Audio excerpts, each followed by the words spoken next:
Hello ladies and gentlemen, Safehouse here showing you how to do an Amdapor keep speedrun. It's going to be mostly beneficial for you tanks, but everyone else you do need to know what is going on as well so you don't stuff it up or take aggro or anything. Firstly, this is just running to the first boss. You just run straight through all the mobs. It's the easiest one out of all the runs. So tank, obviously you stay in front, everyone else stay behind. Healers, make sure you don't heal the tank or like buff people or anything like that. Use sprint about now because it'll come up in time to use it again. But yeah, just make sure you're not using any abilities, not healing anyone, healers, otherwise you're going to take aggro after your tank dies. So just make sure you stay behind your tank really, and it's pretty easy this one. Tanks, there's going to be some mobs that when you run past them you don't aggro, so just make sure you throw an ability at them or hit them, some of them.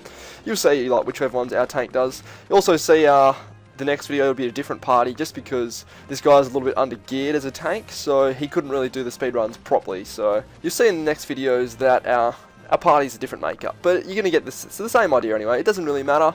Anyways, you can use speed again about now, run straight through and just whichever side that your tank goes to, make sure you go to the opposite side. And just get as far away from the mobs as you can and then you're done. Now, this is for after the first boss, you're running to the second boss. Firstly, you're going to want to clear the first 2 rooms, unless your tank is super geared, because there is a lot of ranged and they do a lot of damage, so definitely recommend it. Only add an extra minute or 2 onto the run, so it's worth it just to make sure you don't wipe. Just kill these gargoyles and I'll skip up to the next one. So we're just in the second room now. You just need to clear these 3 mobs and then you're good to go for the actual speed run. So just clear the first 2 rooms, as you can see that we have done now, unless your tank is really geared. Now that room is cleared, we will move on. As you'll see, our healer will actually go and grab the chest, which is just off to the right of this room that you're looking into now. I wouldn't recommend doing that unless you're a little bit more experienced in doing this, just because it doesn't work out very well most of the time. You will see at the end here what actually happens. But yes, tanks, just run straight through, grab those mobs, get into this next room. Now you're going to want to go hard left here. No, sorry, yeah, just here. So where he's gone left, go hard left. You don't need to grab all those mobs directly in front. Pretty much DPS just stay as close, DPS and healer, stay as close to your tank as you can. And as soon as he aggroes these mobs, hit sprint, run straight past and get up into this corner that we are going to now. As you see, our healer is actually quite a way behind us, and our DPS, other DPS, has actually aggroed the mobs because he was too far away. Because our healer went to grab the loot, which is always a green ring in the right of that room that I mentioned before. But she managed to run through the mobs and get a swift cast revive onto our tank, who also has a res. So it worked out nicely for us. He gets back up, reses the healer, and they both res everyone else. You can see the tank just getting up there.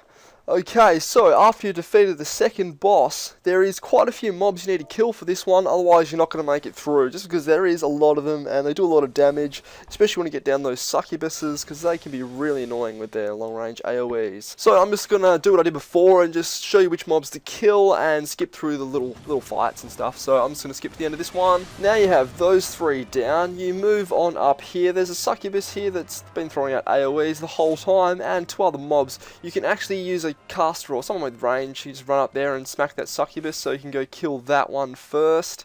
No one seems to be going to grab her. Someone will in a second. There we go, just jumping up there. So yeah, grab the succubus first. It just makes the fight a little bit easier because the other ones can do a lot of damage when combined with a succubus, especially if she hits that AoE that she's doing right now. I'll just skip to the end of this succubus fight and we're going to kill those other 2 mobs just across the bridge there. Now they are all down, we need to move up a little bit further, and there is a succubus and some dude with a big sword that you need to kill, and then you're good to run. So you can see the dude with the big sword, he's just running around there right now. So you can actually see we've just aggroed that succubus. Sometimes she's not quite in range, you just have to wait for her to move around, and she will eventually move into a spot that you can hit her from. You can see I'm just showing you on the map where we are now. So casters, you can reach over that gap there in between the 2 spots and hit the succubus to make her come around. Sometimes you can't, so just wait for her to move. Anyways, I'll skip to the end of the succubus and to the end of the dude with the big sword. Just do the same as the succubus, just grab him and kill him. Now those 2 are down, it's time to run. Tanks, make sure you get that stone skin and you've got the protect buff up before you start running, because you're going to need it. It can be a little bit touch and go sometimes, but as long as you've got a bit of gear and whatever, you'll be fine. You'll be fine, don't worry. Just make sure you got those buffs. So you can use sprint pretty early in this one, around about like now. You'll see I'll probably use it pretty soon because the tank's starting to get away from me. Yeah, there we go. There is a succubus who throws an AoE usually when you get to about this bridge, so just dodge that. There's not, yeah, you got plenty of time, so your tanks usually give you a bit of time once they get into the room. So usually tanks, you're going to want to just keep running, keep aggroing, and you want to head left into this room is what I find most tanks go, but it doesn't really matter, I guess, as long as your DPS and healers are paying attention to what you're doing, which I'm sure they are. So as you can see, our whole party lives this time, only the tank goes down, so that's how you do an AK speedrun, guys. I hope the video helped you out, you enjoyed it. It's a great dungeon to grind, so go smash it out. Thank you very much for watching, and if this video helped you out or you just enjoyed it, please smack that like button, or you can also subscribe to my channel for more videos similar to this one. Thanks guys.